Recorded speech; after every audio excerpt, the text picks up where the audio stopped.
Hello guys, and welcome to one more video on this channel.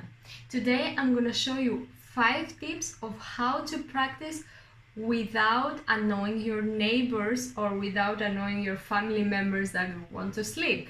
Let's see.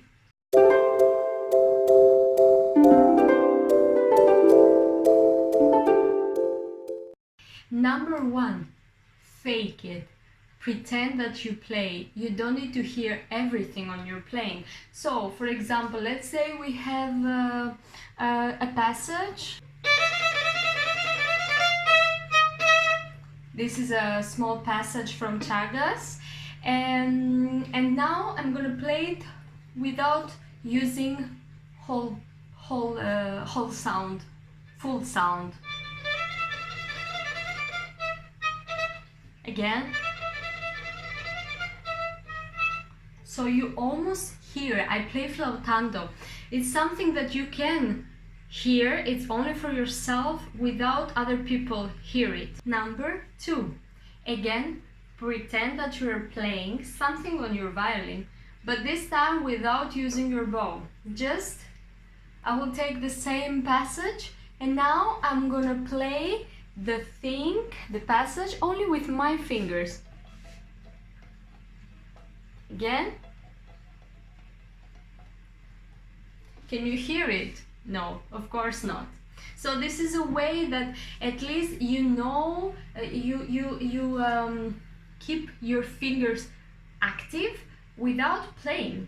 Number 3, play pizzicato. Pizzicato is such a nice way without playing full sound and using your bow, and then you can still hear what you're playing. And now you will tell me, of course, when I have a fast passage, how can I really play pizzicato?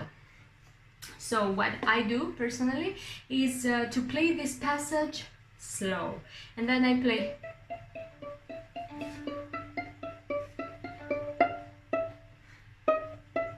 This is a slow tempo with pizzicato. This really helps me. Number 4, listen to a recording. A recording is such a nice way when you have a performance or a rehearsal early in the morning and then you cannot really play.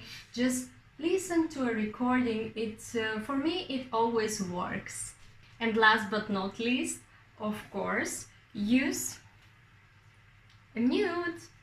Mute, you can find everywhere mutes, you can buy one and then you can use it on your violin. So this was the video with 5 tips of how to play, how to practice before a performance or before a rehearsal that is early in the morning. So if you like this video, just subscribe and like it, and see you soon. Bye.